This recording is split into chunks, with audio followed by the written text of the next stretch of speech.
Good morning, everyone. I now call the first hearing of the task force on the attempted assassination of Donald J. Trump to order. This tragedy and the very real threat to democracy of our nation escaped that day. I think we realize it was entirely preventable.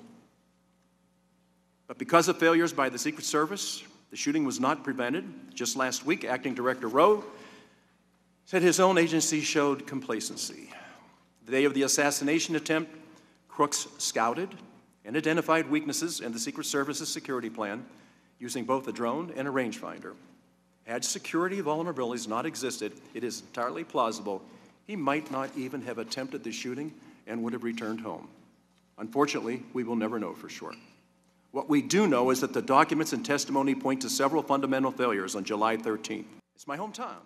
I've lived in this community for more than 60 years. I grew up going to the Butler Farm Show in the days leading up to the rally.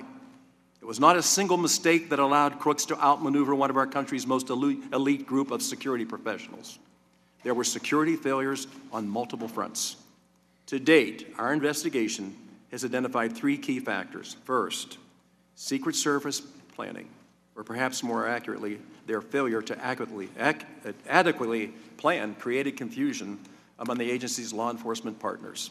The Secret Service was not assertive on key decisions, like the placement of some of the units and delegating responsibilities. Secondly, the Secret Service did not close down public access or manage access to the grounds next to the rally site that were less than 150 yards from the stage where former President Trump spoke. Third, the security communications and command structure were not cohesive and did not allow for rapid decision-making.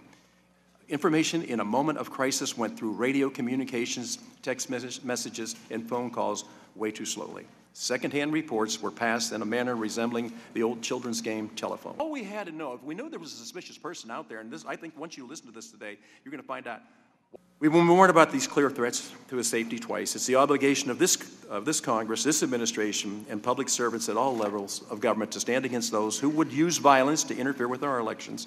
Every American should be outraged, regardless of who they intend to support, by these attempts to nullify their votes through violence. We use ballots, not bullets, to make a determination of who should serve. Today's hearing is the task force's latest attempt to seek accountability and answers on what happened in Butler, Pennsylvania, and to restore the faith, trust, and confidence the American people deserve. I now recognize the distinguished ranking member from Colorado, Mr. Rowe, for his opening remarks. Political violence has no place in our democracy, period. We must be united in our belief as Americans, not as Republicans or Democrats, that political disagreement is settled through rigorous debate, not violence. That is why this task force's investigation and today's hearing are so important, so that we can help ensure that those failures never happen again. It is our hope that it is clear that the Secret Service failed on July 13th.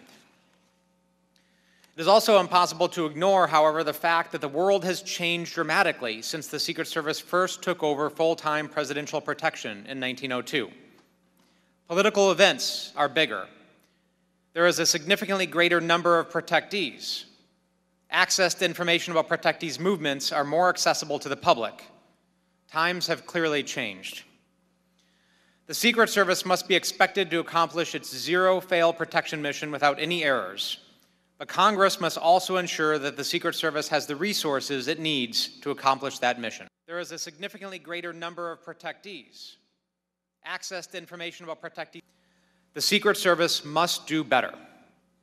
This task force has a solemn, urgent responsibility: uncover the failures and help stop them from being repeated.